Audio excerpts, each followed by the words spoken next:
Okay, so it's 7 o'clock now. So let us begin with today's class. I'll be just sharing my screen.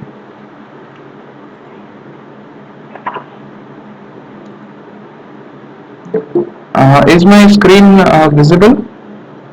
Can you just write down on the chat box? Can someone write on the chat box whether my screen is visible or not?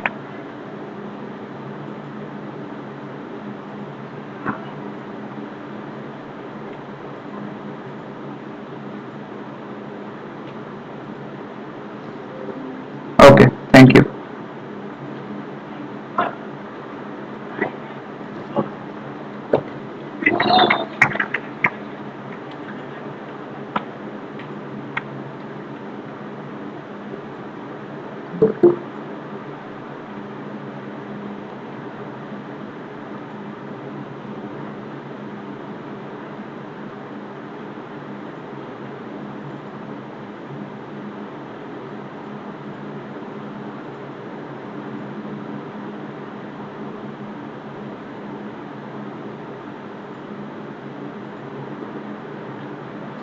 Yeah, so in week one, we had seen basic introduction to computational fluid dynamics, and then we had also gone through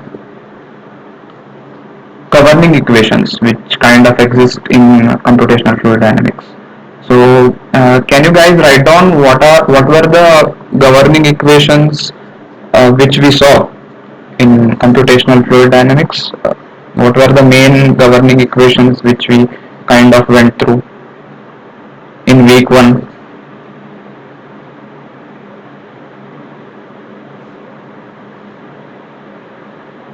You can write down on the chat box. Okay, I am monitoring it.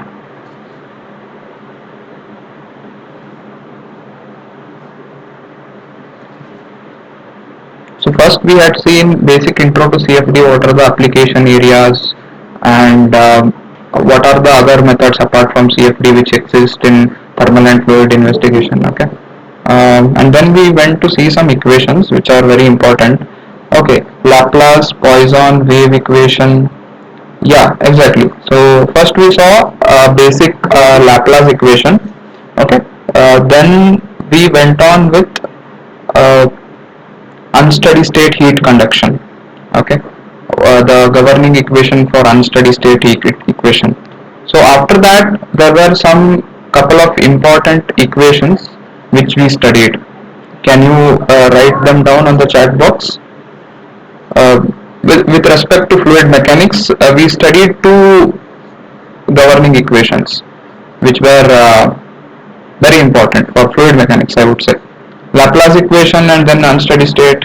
Yeah, exactly. Euler equation and then lastly, yeah, Navier-Stokes equation. Exactly. Good. So these were the set of equations which we saw last week. Okay.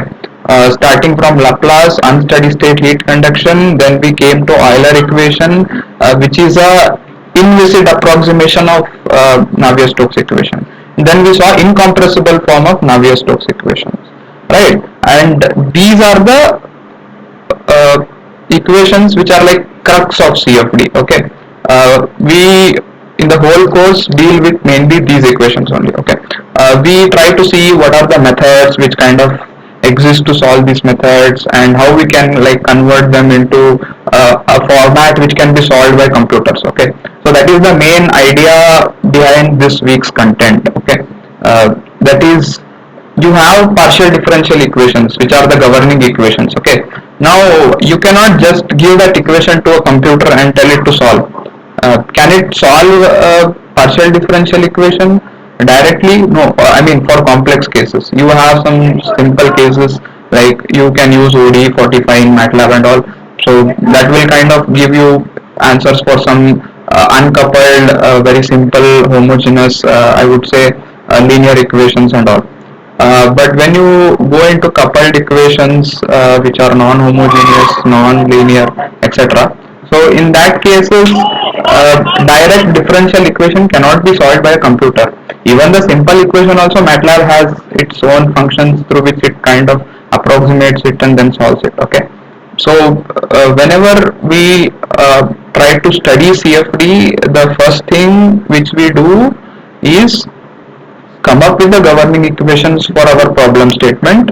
Okay, then what we do is convert those governing equations into a format which can be easily solved by a computer.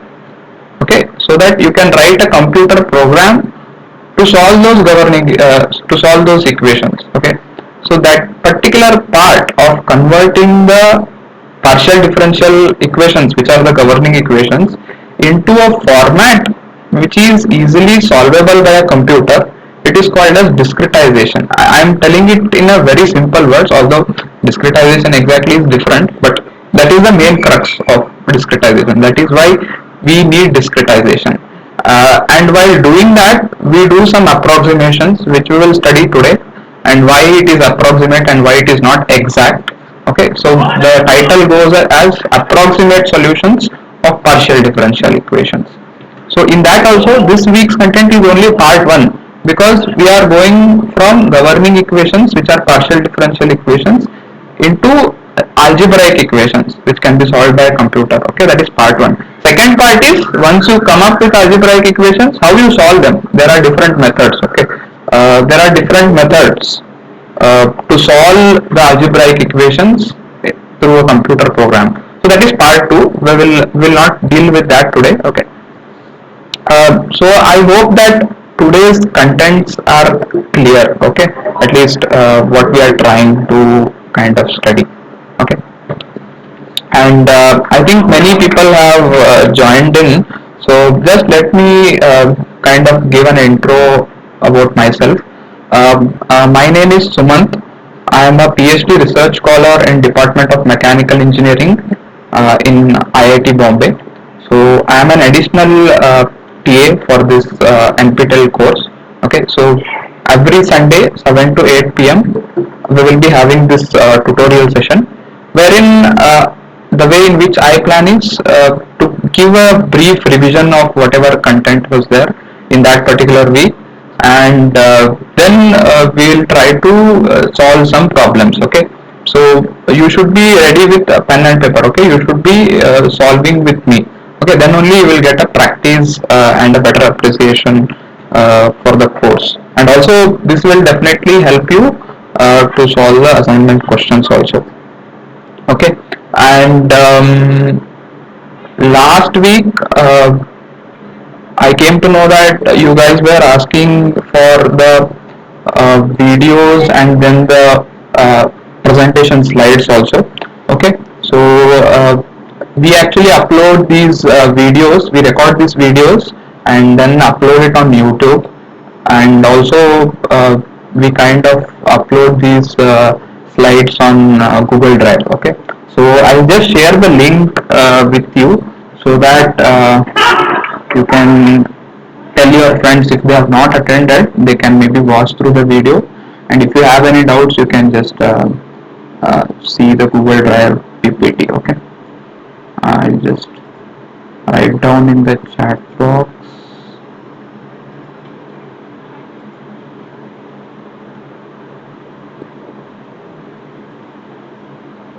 This is the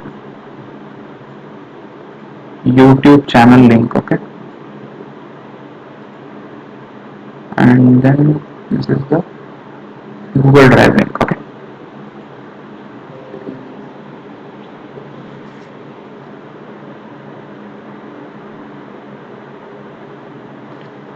so is this clear, whatever we have covered until now?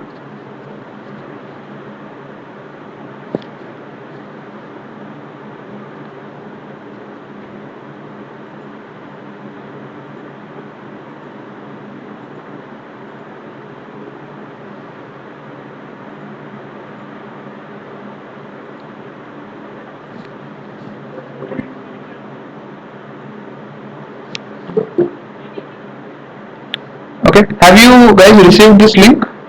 Um, and can any one of you just confirm on the chat box? Okay, okay, I hope this link is also correct. I have checked it once, but maybe you guys also can check it once. Okay. Okay. So let us come to this week's content first. Okay. So first of all, after discussing the governing equations which exist, and then we also classified the equations, okay, whether they are parabolic, hyperbolic, or elliptic, based on the value of b square minus 4ac last week.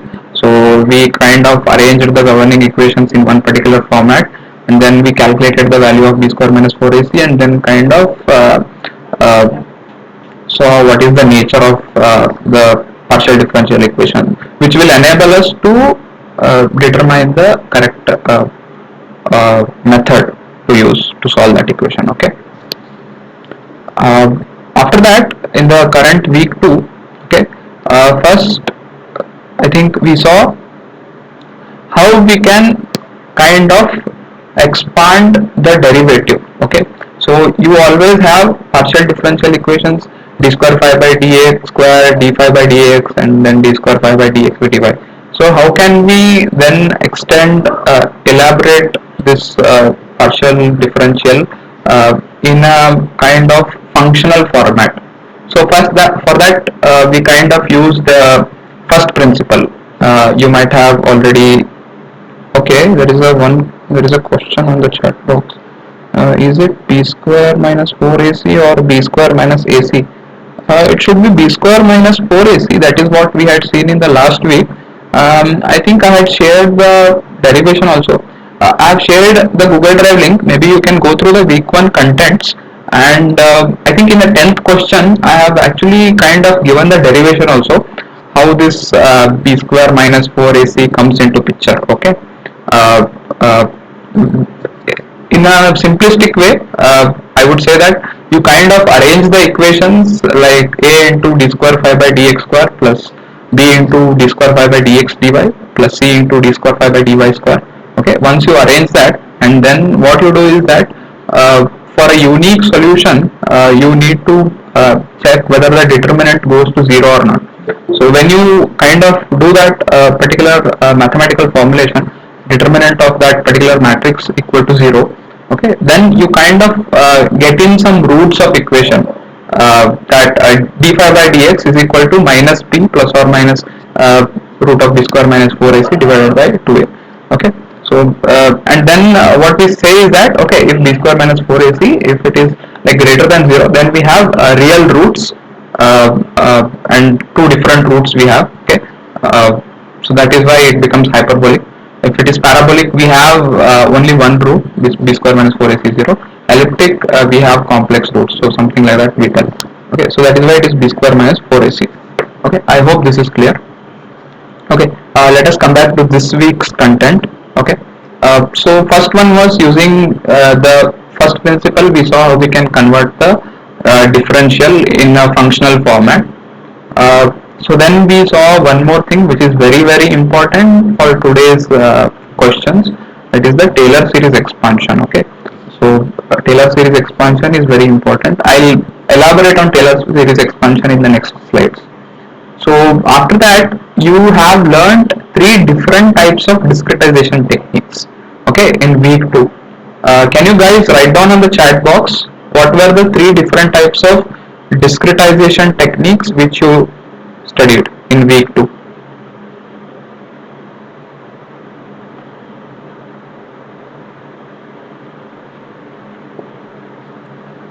Okay, FVM, FDM, and FEM. Okay.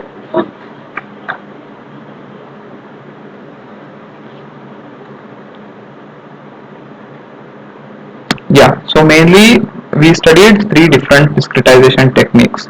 Okay, discretization, as I said earlier also, I think some of you were not there.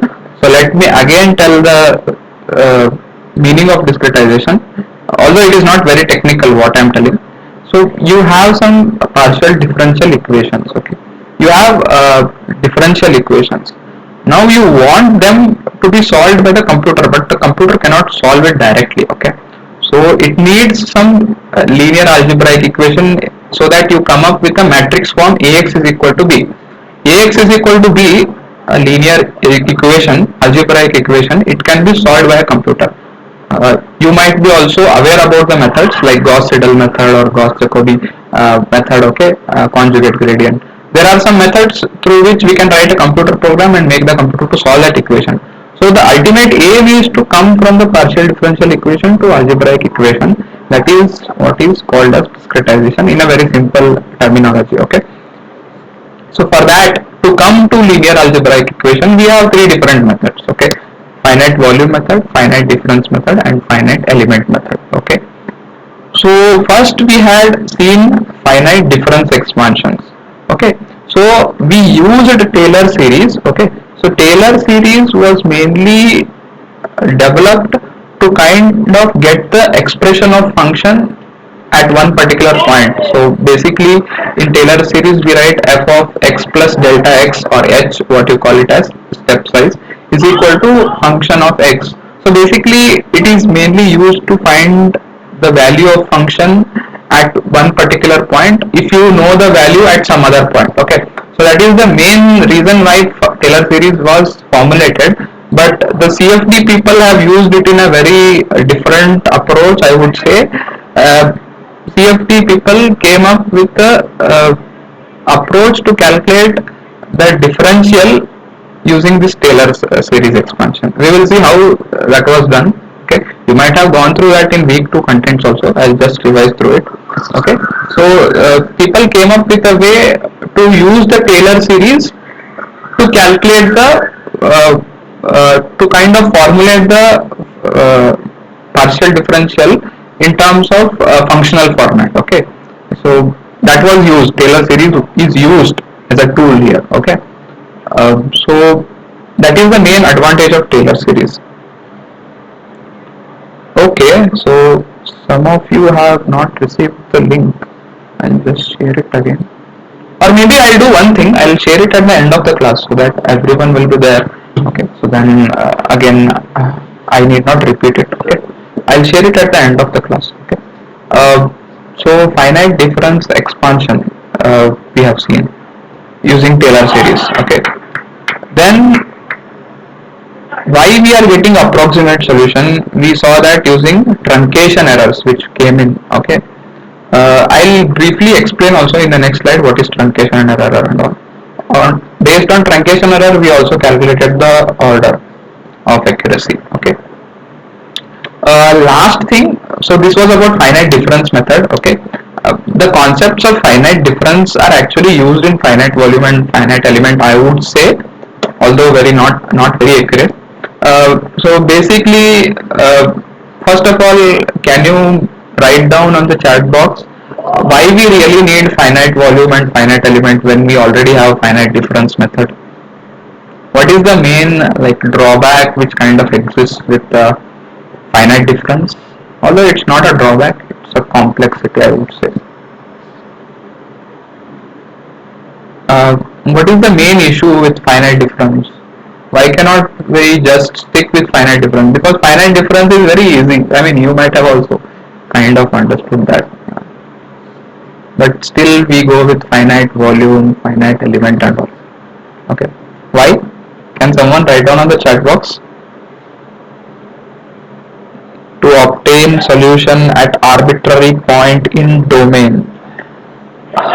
Partially this answer is correct. We can only obtain at regularized grid points using finite difference methods. Partially it is correct, I would say, but not complete enough. Finite volume for complex surface to apply discretization is 5. Yeah, this is one main method drawback, okay.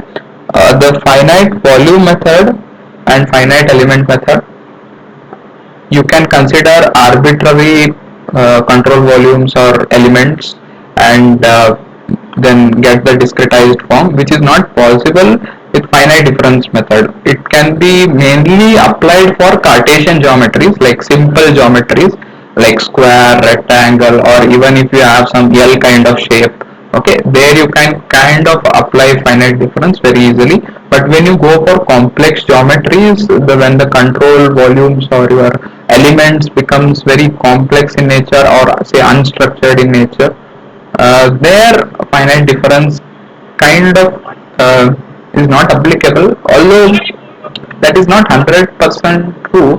I mean, there is a something called as curvilinear mesh transformation, where you can transform the equations to suit in your complex domain, like how we have from Cartesian domain to kind of cylindrical domain transformations.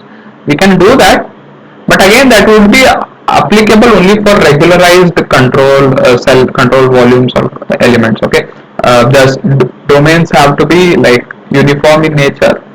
Only then you can transform the equation and apply. Okay, when you have a very unstructured grid, then it is not possible again. So that is why we kind of studied. Okay, yeah, boundary problems cannot be handled.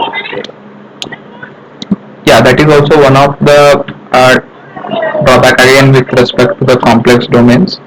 Okay, so that is why we kind of came with finite volume method and finite element method. Okay, so more details maybe you can find in week 2 contents itself. Maybe we don't have that much time to go into depth of finite volume and finite element. Okay, I'll just skip that. But these are the things like which you learned in week 2. That is what I wanted to say.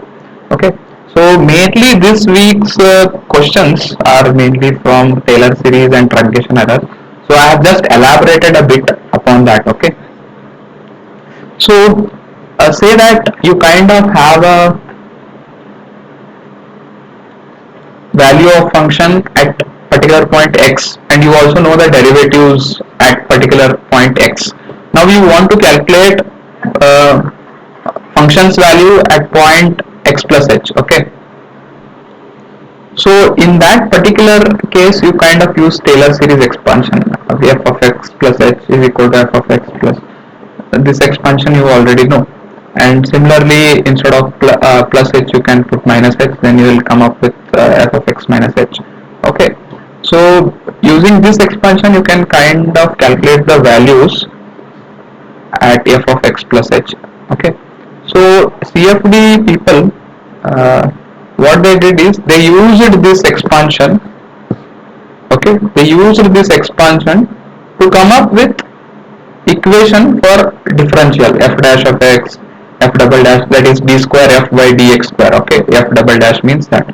Okay, so in a very crude manner, if I would say, if you kind of subtract these two equations, you kind of get a equation for f dash of x. Whereas if you kind of add these equations and then simplify, you kind of get an equation for f double dash of x. Also, a point to be noted is that we have ignored the higher order terms here. That is the approximation which we are making by ignoring these terms, and that is why we get approximate solutions and not exact solutions. Okay. So, for example, there might be term of say h raised to 4, which is delta x. Okay, h is nothing but delta x step size. Okay, so those terms are ignored, and that is why you get error. Okay, not error, you get approximate solutions. Okay, so that is the way in which this finite differences work. So now you might have dealt with the derivation in the weekly content for this f of x plus h, but I would like to ask you, have you dealt with a graphical derivation for Taylor series in the week 2 contents? As far as I saw, I did not see anything. Like, did you derive this function f of x plus h? Why it is this function? Okay, okay. So you have not dealt with. So I'll just give a brief derivation. Okay, using a graphical method. This is a very crude method. It's not the actual technical method. Okay, it's just a crude method. Let me just tell you that first.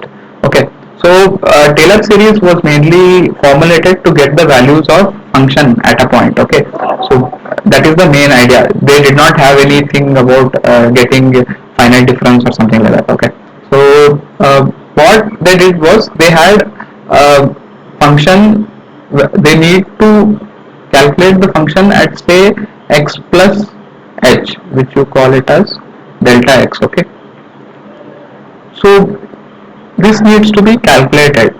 Okay, So, but we already know value at f of x, assuming that. So now how can you then expand this? Okay, this is fill in the blanks. Okay, so with this main motivation, this Taylor series was generated. Now, whenever if you consider the graph of f dash of x, I'll tell why I have considered f dash of x and then x. Okay, now assume that graph looks something like this. Okay, so you have a point x here. Okay, and then you also have a point x plus h here. Okay, this is x plus h. So the width here is h. Okay, I hope this is clear. Okay, this is the graph of f dash. Okay, dfy by dx, sorry, df by dx along with respect to x. Okay, so can you tell me, okay, so this is point x, so if I take the area under this curve, what will I get? If I take the area under this curve only till here, okay, only till x I am taking, what will I get? This I will call it as a1. Okay, what will I get if I take this area? Exactly, good, very good. I will get f of x. Okay, if I take the area at x. Similarly, this is x plus h. What if I take the whole area, this whole area from 0 to x plus h? What will I get? Till x if I take, I get f of x. Till x plus h, what will I get? Can you write down in the chat box? Yeah, exactly. So I'll get f of x plus h, and that is what exactly I want. Okay, I want f of x plus h, right? So you know how to get that now. Okay, f of x plus h I want. I can just add, I can divide this curve into three parts. Okay, and I can add the areas. A1, this is area, this already I know. Now I want to know a2, I want to know a3. Okay, this I would call a3, although you should be very careful that this is not exactly linear. This will give me an approximate area. There is some area which will still remain. Okay, remember this, it is not an exact area which I will be getting. Okay, now I will write f of x plus h as a1 plus a2 plus a3. Okay, the total area is what I want for f of x plus h. A1 you have already written in the chat box also that it is just, okay, just 1 second. A1 you have already written that it is already f of x. Okay, so let me write it as f of x. If you also see, you can write integral of f dash of x, which is again f of x. Okay, f of x plus a2. What is a2? Can you write in the chat box what is a2? See, it is a rectangle. A2 is a rectangle with a base of h. What is the height? It is f dash of x, right? Okay, uh, be careful, it is not h into f of x, it is h into f dash of x, because this function is f dash which I have plotted here. Okay, okay, f dash of x. Okay,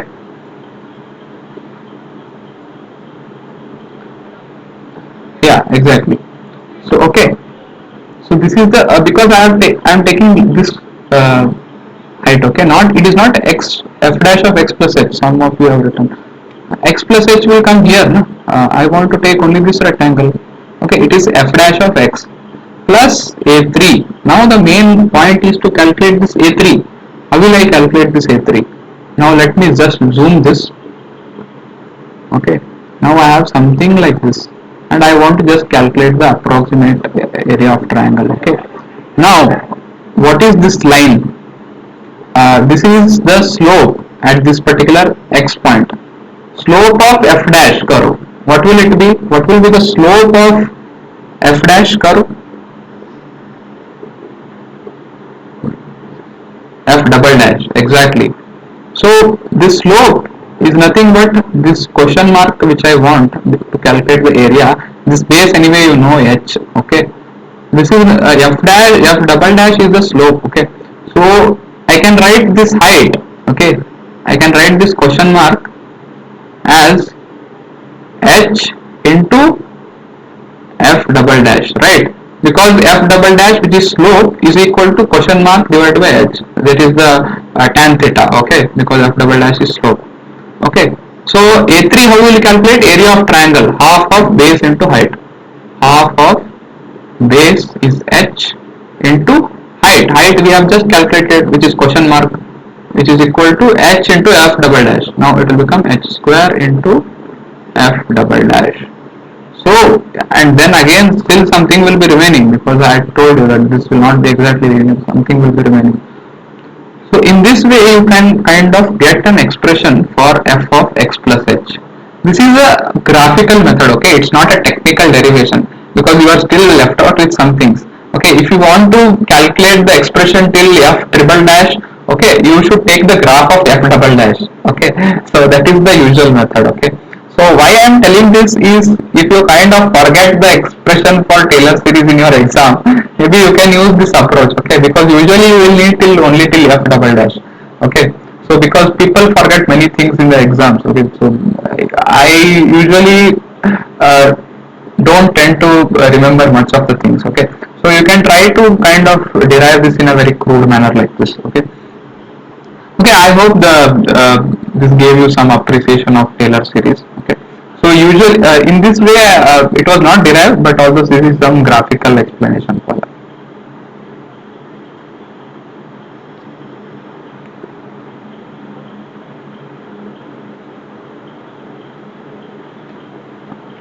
Okay, so we just have half an hour left, so just go to the let us go to the questions.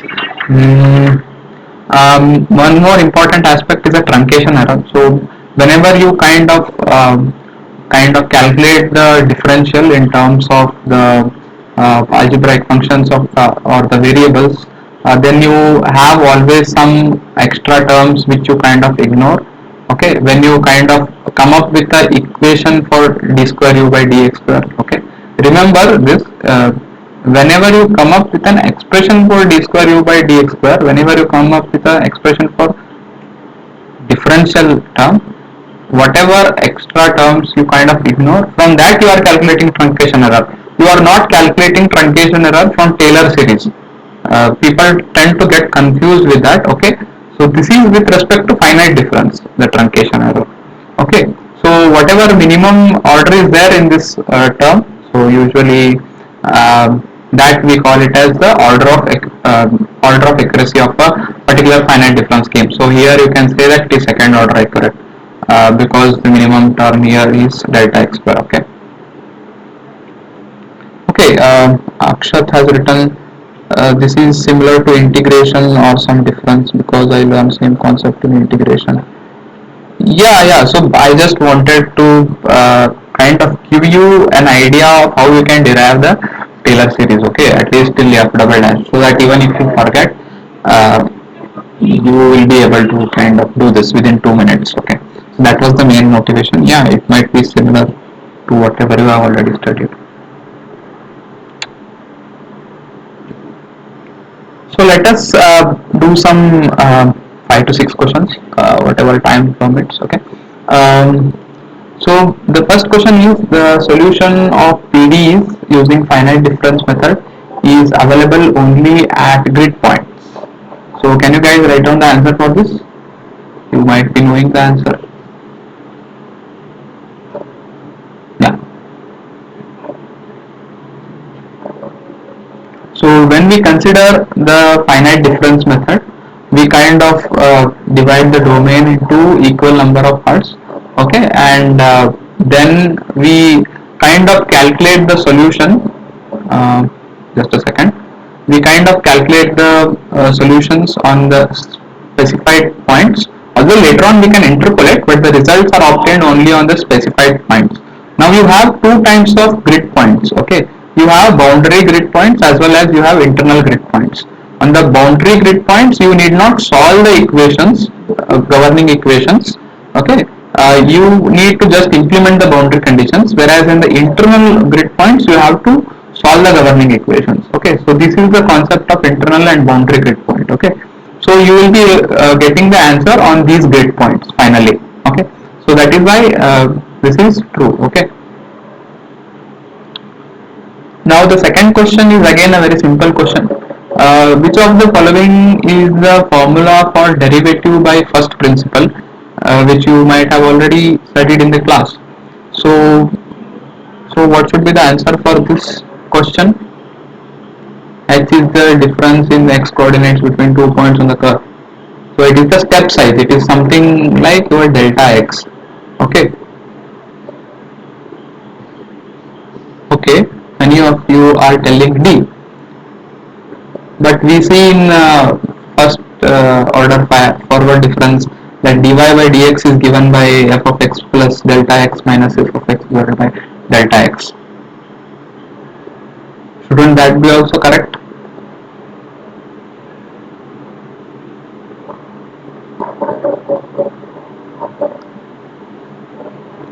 Why C should not be correct? Many of you have written C. Sorry, D. D is correct. Limit is required. See, the question in the question it is asked which of the following is the formula for derivative by first principle. If they have asked only formula for derivative, we could have told C also. But first principle is the key word here. Okay, so basically, what is dy by dx? It is nothing but the slope of the curve. Okay, ultimately it is the slope of the curve tan theta. Okay, so if you take a curve something like this, okay, f of x plus h at points x and x plus h, you want to calculate the slope. So that is nothing but dy by dx, and you kind of get the exact value of dy by dx, exact value of slope, when h, that is the difference between these two coordinates, it kind of goes to 0. In that particular condition only you get exact value. So that is why limit as h tending to 0 of this slope. Now what is slope? Slope is tan theta, which is equal to opposite side divided by adjacent side. Opposite side, that is the height, which is given by f of x plus h minus f of x. That is the height. Width is again h. Okay, that is why this quotient will come. Okay, so this is how you get this equation. Okay, yeah, we take a finite difference h in our numerical methods. Okay, in our numerical methods we cannot take h very small h. Okay, that will be computationally very expensive. I mean, sometimes you will get unstable results also. Okay, so we take some finite difference value h, and that is why I told you in that case dy by dx should be just f of x plus h minus f of x divided by x. That is the option number C. But in this question it was given by first principle, so that is why D is correct. Okay, in CFD, yes, we take a finite difference. Okay, I hope this is clear. Okay, so let us see the next question. Discretization of partial differential equations by finite volume leads to what all kind of errors? Can you write on the chat box? It can be multiple answer also, this particular answer. So what do you think?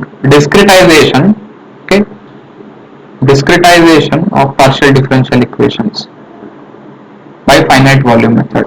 Okay, they are speaking about discretization, nothing else. Okay, so what should be the answer?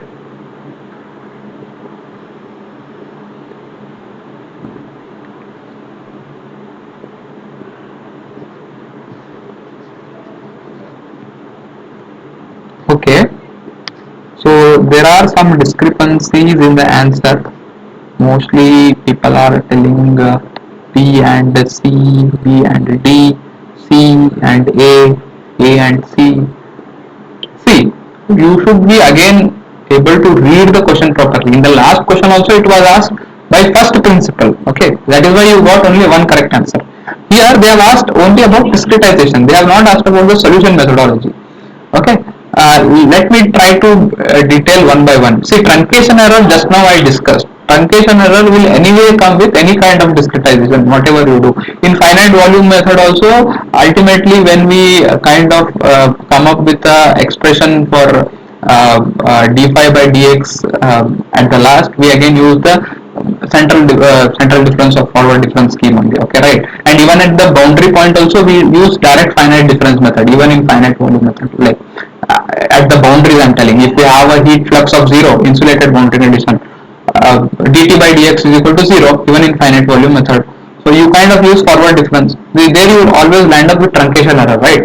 That is what we had discussed just now. So truncation error should be there. Okay, for discretization, truncation error will be there. Let us see B, C, D option. Okay, finite precision error.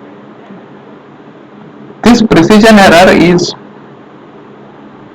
only with respect to the way in which computer handles the number.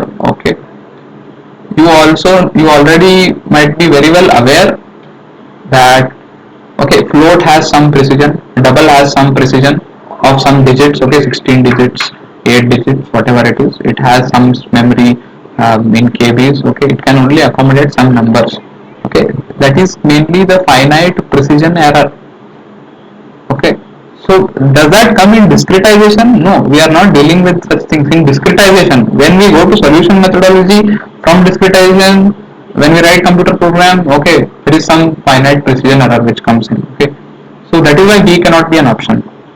Now let us see C, round off error. This is also very similar to finite precision error only.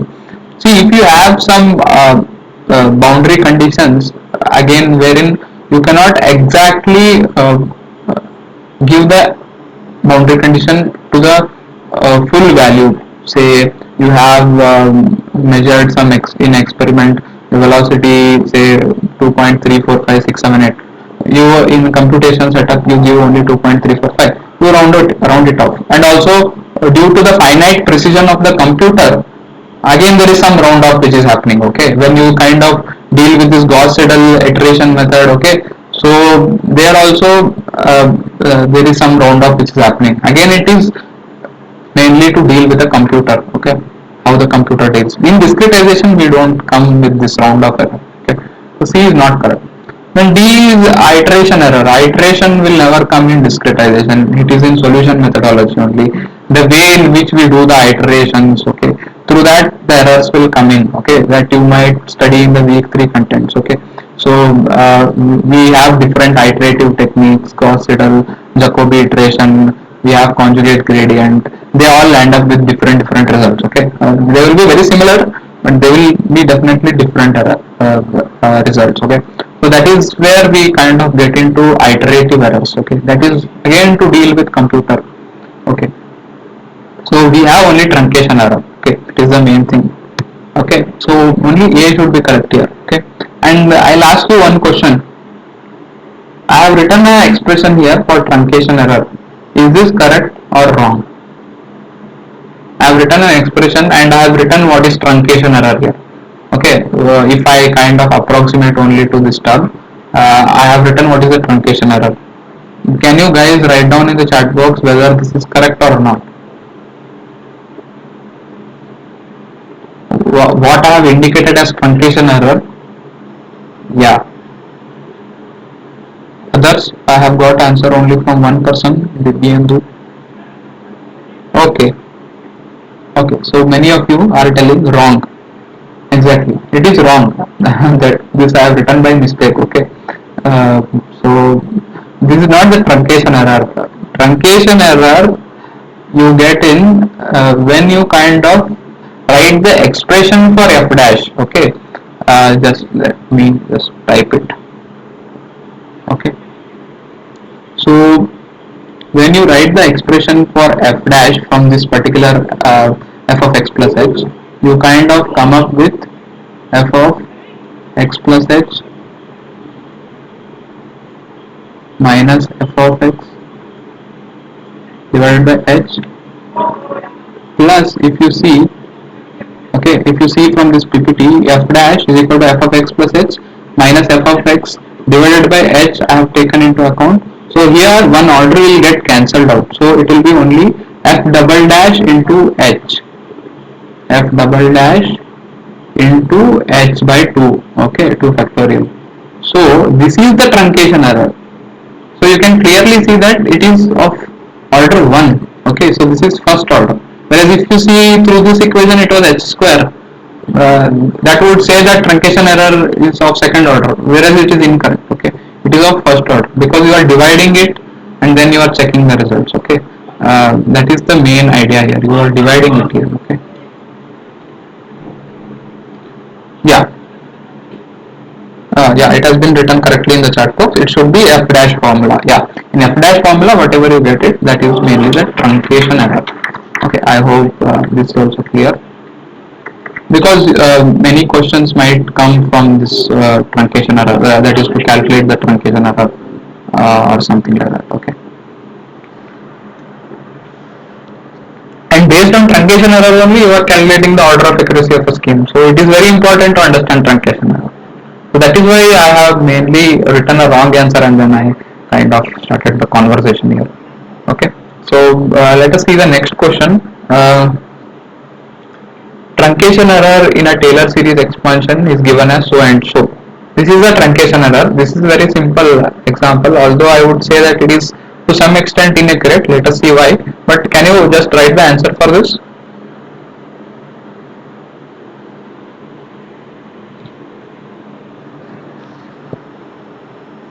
1. Okay.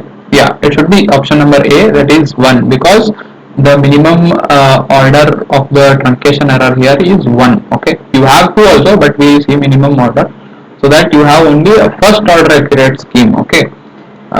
But this equation itself I felt little bit ambiguous. I mean, they have given the truncation error like this, but in actual condition we do not land up with truncation errors like that. Okay, so first of all, if we see the basic example of f of x plus h, and then if we kind of calculate f dash of x from this particular equation, okay, there also we kind of get minus f double dash into h by 2 minus again minus f triple dash into h square by 6. There are both minus signs, there is not minus and plus here. Okay, similarly if we kind of see f of x minus h, and then when we calculate f dash of x using that, we come up with backward difference scheme. There also we kind of get into f double dash into h by 2 minus f triple dash. So I don't know, this might be a little bit ambiguous, I mean the truncation error, but anyways the order of accuracy is 1 only. Okay, so I hope this is clear, and always make it a habit, don't try to remember this f dash of x values, okay, for forward difference or for backward difference. You will always land up in trouble whenever you write some exam or something like that. Okay, so always derive it from first principles, so always derive it from Taylor series. Okay, that is very important, that you derive it from Taylor series. Taylor series also, if you don't remember, I have given you the graphical method. Okay, I have shown you graphically how you can come up with a Taylor series expansion. Even if you are not able to remember Taylor series, you can do that. It will take only 2 to 3 minutes, okay, of time to kind of get an expression for f of x plus h until f double dash. F triple dash will not be available there. Okay, only till f double dash, and I think that should suffice. Okay, to some extent, yeah, it should suffice. So there you come up with Taylor series, then you kind of derive this. Okay, otherwise there will be something somewhere, some mistake will happen, you will end up with trouble. Okay, so I advise that you should try to derive it. Okay, so correct answer is A, that is 1 for this question. Okay, so the next question is on a similar lines. The truncation error in the Taylor series expansion of a derivative with first order accurate approximation. So the scheme is first order accurate, and if we kind of reduce the h by 2, what will happen to the solution? what will happen to the truncation error is the question. So what will it happen? Remain same or get halved? Tripled, I think, I don't know, tripled is not a valid option. Remain same or approximately halved or doubled? Okay, there is some ambiguity between B and C. Okay. Okay. So let us see what is meant by the truncation error of a first order approximation. Okay. Truncation error for f dash of x. Okay. Is given with this expression. Okay. For f dash of x, it is given that it is first order accurate. Okay. So the minimum order will be h. Okay. And then you have h square by 3 factorial, so these things are there. Okay, so now when h is halved, say h nu is equal to half of h, what will happen to the error, truncation error? So f double dash into h nu will be h by 2, this will be h square by 4. Okay, this will come in.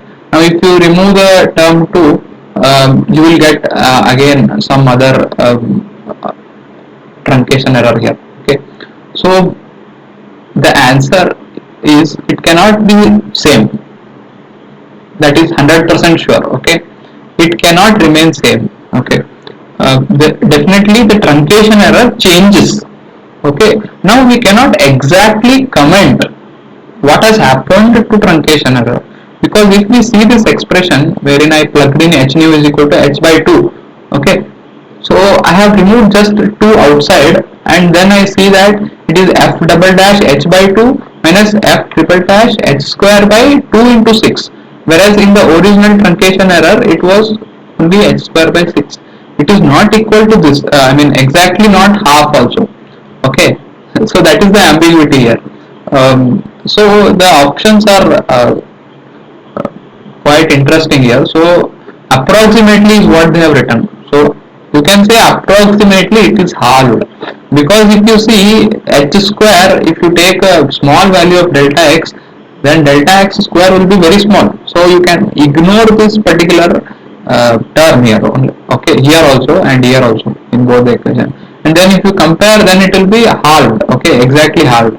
But it is not exactly halved also, because there is some value of delta x. So that is why we usually call it as approximately halved. Okay, I hope this is understood. Okay, why it is approximately halved.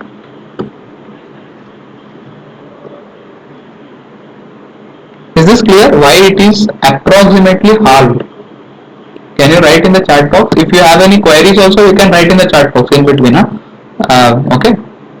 Maybe I forgot to mention that. If you are having any queries with questions, please let me know in the chat box.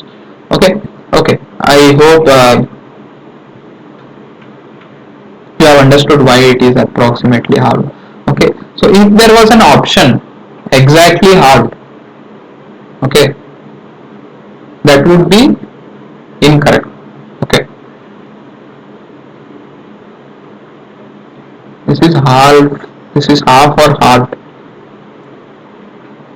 No, no, it is just the English here. Will be, because it is fill in the blanks, will be approximately halved. If the time step size is halved. Okay. So because they are making the uh, delta x half. Okay. So the time step is halved. What will happen to the error? So that will also be halved. Okay. If they are asked like, okay, the step size is half of the original, now the truncation error will be fill in the blanks dash, then you could write half. Okay, okay, fine. So both are same. Yeah, exactly. So let us go to the next question. Hmm, Find out the type of equation given below. Okay, what is this equation, which scheme it is? So that is what they have asked, which finite difference scheme it is. Okay, so the options are first order forward difference, second order central difference, first order central difference. What is first order central difference? Okay, second order backward difference. So what should be the correct answer for this? First order central difference. Interesting. What is first order central difference?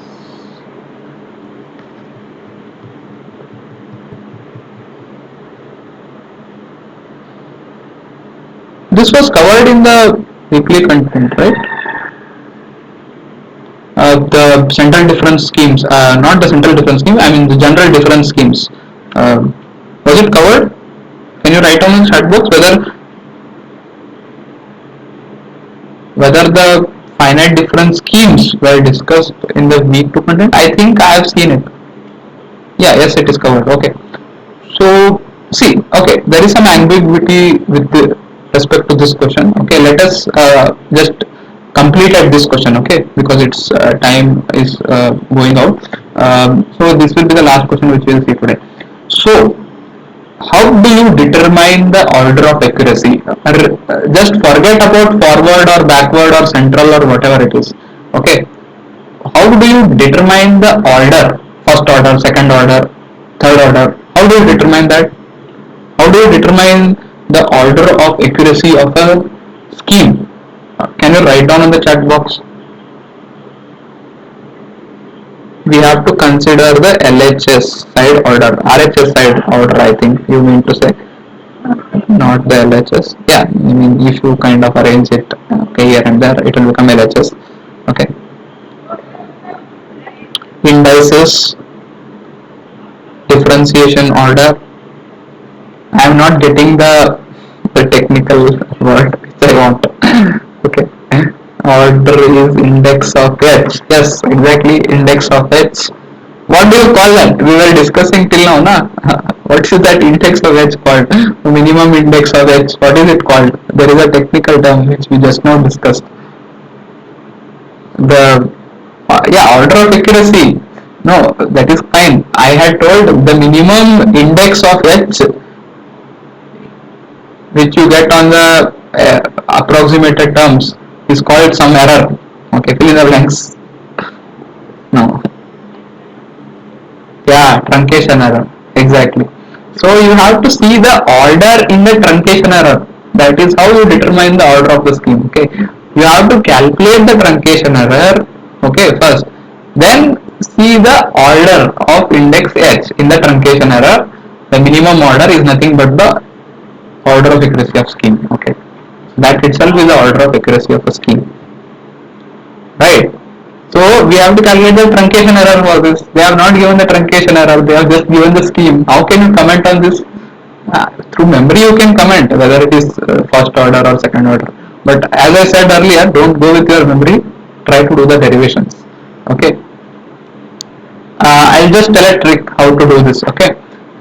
First you have to expand f of x plus h, f of x minus h using Taylor series. This I hope that you will remember. If you don't remember, use the graphical method to calculate f of x plus h and f of x minus h. So this is step number 1. You have to calculate what is f of x plus h, f of x minus h, because in this derivative there is f of x plus h and f of x minus h. So that is why I calculated here f of x plus h and f of x minus h. I calculate this first. Okay, that is the first thing you do. Second thing, see how you can come up with f dash using these two terms. So by observation you can see that if you kind of subtract both these equations, you can come up with f dash of x equation. Okay, and also here it is minus. Okay, that should also give you an indication that you have to subtract f of x plus h, f of x minus h. Subtract them, you get this term. Okay, now remember that x square get cancelled here. Very important point to be noted. Okay, you will end up with h cube. Okay, so then you kind of come up with an expression for f dash here. Okay, f of x plus h minus f of x minus h divided by 2h. Okay, minus some term which is the truncation error. Okay, so this is how you kind of come up with this total expression. They have given only incomplete picture here. They have given only f dash of x equal to this much. They have not given the truncation error. How can you say the order of accuracy? And one more thing, whether it is forward difference or central difference or backward difference. Okay, If you are going for f dash of x, if you are going with only the front end terms, okay, x plus h, x plus 2h, then it is forward. If you are going with backward steps, x minus h, x minus 2h, then it is backward difference. Here it is both, right? It is x plus h also, x minus h also. It is in two ways. So it is central difference. It cannot be forward or backward difference. First of all, it is central difference. Also, now can you comment on the order of accuracy? Now I have written the truncation error here. Can you give the final answer now? Because I have not got the correct answer in any of you have not written. Okay, one I had written, I think. Okay, correct. Now what should be the answer then? Yeah, now everyone is telling second order central difference. So don't just seeing the equation try to guess. Okay, that's a bad approach, I would say. Some of you have written first order central difference. I don't know what is first order central difference, first of all. Okay, you cannot get a first order central difference. I don't know if it is possible, it might be, but as far as my study goes on, I have not seen first order central difference. Okay, so yeah, so second order central difference should be the correct answer, which is option number B. Okay, so let us just end the class with this particular thing. There are some other questions also. I'll be sharing this PPT on the Google Drive. There are some 4 more questions. You can go through the PPT and get to know the answers of that. Okay, so I'll be sharing the slides. Okay, I'll just share the link. I'll just share the links with you now. I have already shared it, but some of you might have joined late, and that is why you might have missed on the links. Okay, and just share it. Yes, this is the YouTube channel wherein I'll be putting up the recorded lectures. You can go through the lectures. Okay, and the second attachment is the Google Drive link. Okay, so there you can kind of get the PPTs for this particular presentation. Uh, is this clear? Can you write on the chat box whether you have received this?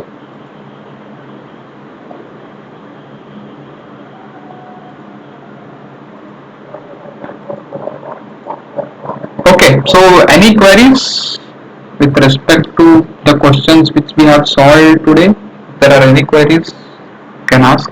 Otherwise, you can leave the meeting. Okay.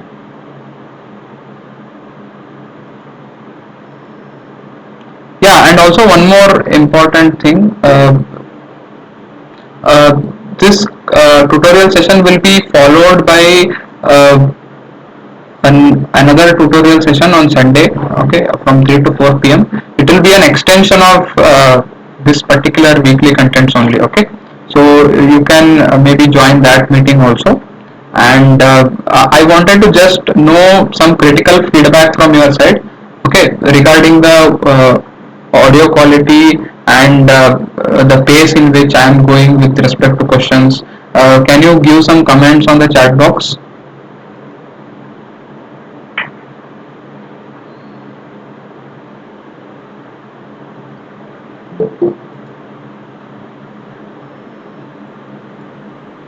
If there is any issue, maybe you can write down, or if everything is okay, then that also you can write down, whether I am going slow or whether it is fast. And one note from week 1. Wait. I have a doubt from week 1 that I don't understand properly. Where did this go?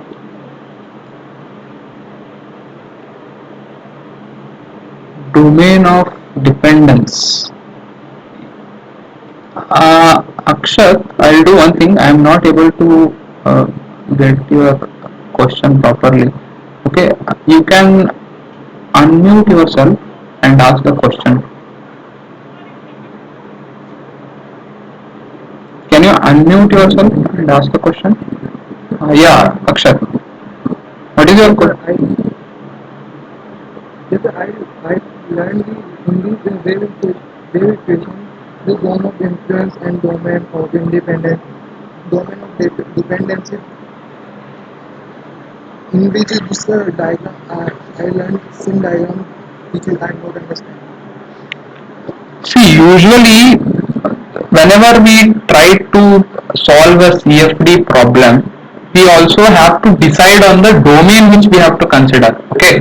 So, see, if for example I am solving for a flow over a car. Okay. Now, if for example, if there is some say um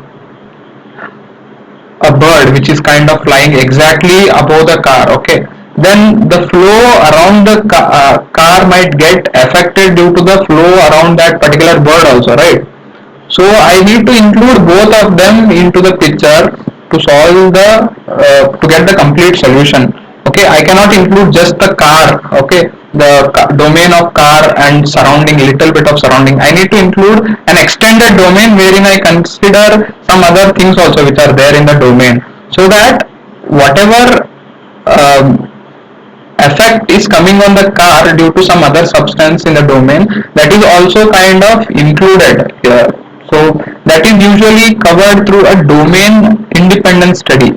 What we do is that whenever we kind of do simulations, especially this is applicable for internal flow problems. Say for example, if you are doing the flow over a stepped channel, okay, just let me just share my screen. Okay.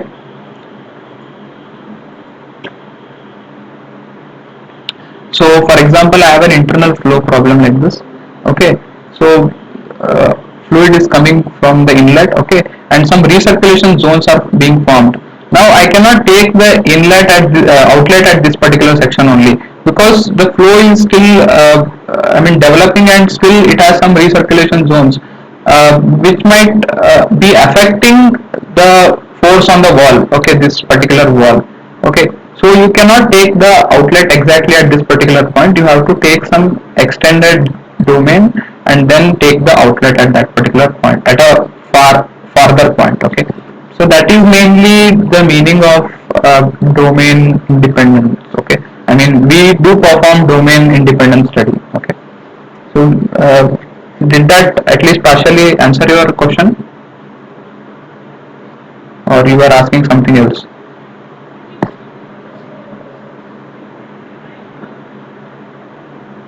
Akshat, is that clear? Okay, okay. Vignesh Varan, I have a doubt whether characteristics.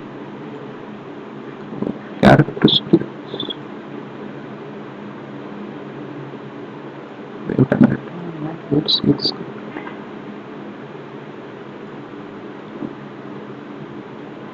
I have a doubt whether characteristics of PD are discontinuities in the highest order derivative in the, or discontinuities in the solution.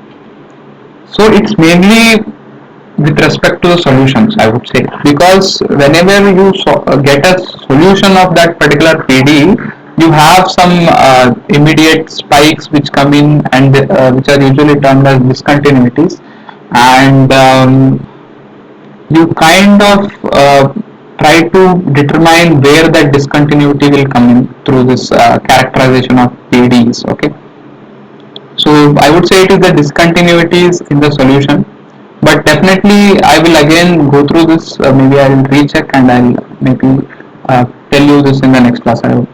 As of now, I think it is discontinuities in the solution itself. Okay.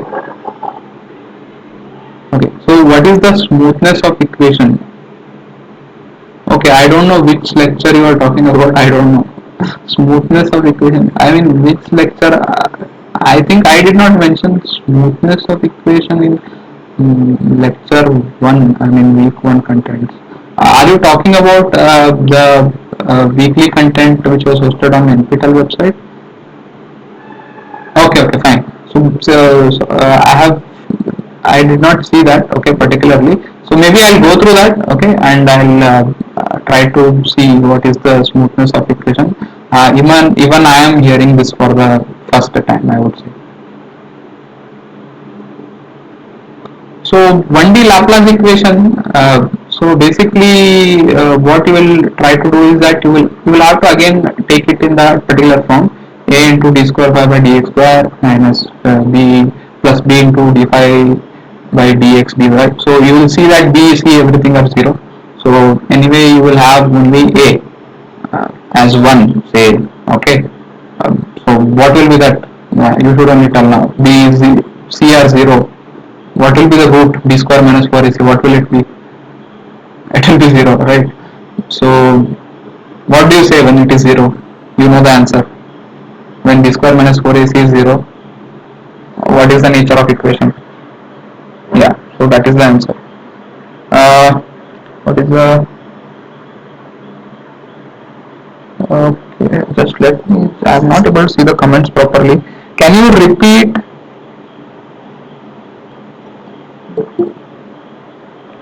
Can you repeat week 1 classes? I joined the course late. Yeah, this is actually given in the YouTube video lecture. Okay. I mean YouTube recordings. I have posted the link also. Okay, maybe you can see through that YouTube video. You'll get to know the week 1. Okay. Laplace equation is an elliptic equation. Yeah, Laplace equation is an elliptic, but what you tell as Laplace equation in 1D, what I feel is that it's a generalized equation. You cannot merely call it as an Laplace equation. Okay, so Laplace equation in 1D basically means you are telling A, or not A also, d square phi by dx square is equal to 0 only. Okay, that is not just a Laplace equation. Okay, you cannot call it just a Laplace equation. It can be some general PD also. So that is why it is becoming parabolic in nature. So it is, if you say d square phi by dx square plus d square phi by dy square, or then d square phi by dz square, these are like particularly Laplace equation. Okay, so but you cannot generalize that. Okay, so that is why I think it is becoming parabolic. But if there is something else also, maybe I'll look at. But as of now, I think it should be, as per the mathematics goes on, it is parabolic in nature. Okay. Yeah. Any other queries? So I have shared the YouTube channel link also and the Google Drive link also. You can go through the PPTs also and then the videos also. If there are no queries, we can end the class. Okay. Thank you for joining, and all of you. I hope that the pace is correct and I'm not slowing it or I'm not going fast. Okay. So thank you for joining. Oh, where are the links? I have just shared them. Okay, let me share it once again.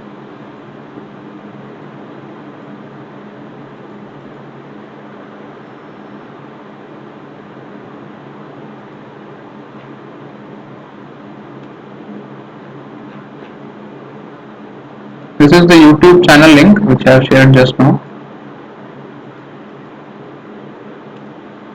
This is the Google Drive link. Okay. Yeah. I'll be there here for a couple of minutes and then we can end the class. But it's unclear whether b square minus 4ac rule can be applied for one independent variable. Laplace equation in 1D is elliptic in nature. Okay, let me go through it. Maybe I am also not sure about this, but what you told d square by dx square, it can be a generalized equation also. It is not specifically Laplace in nature. Okay, so yeah, but Laplace equation is elliptic, but we have to see why in 1D. 1D, I mean, some other formulation maybe we can apply and then see. As far as I remember, the derivation of this equation, the determinant of A.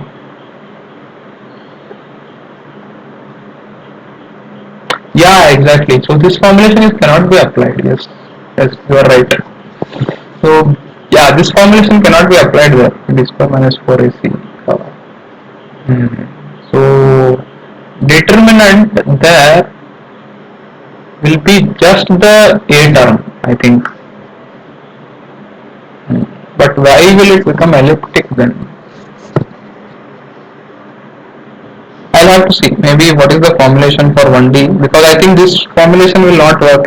Like as far as I remember the derivation, because I don't know the like exact formula, but the derivation, the way in which we kind of calculate this characteristic, if we see that we kind of get the matrix A and then equate it to 0, and then we kind of find the roots of this equation so that it becomes 0, the determinant becomes 0.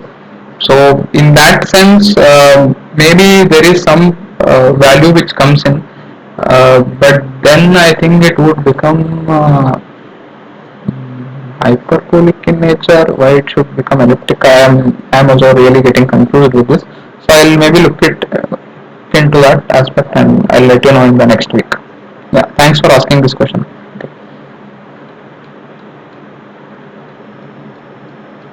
Okay. Okay. Shall I end the meeting now?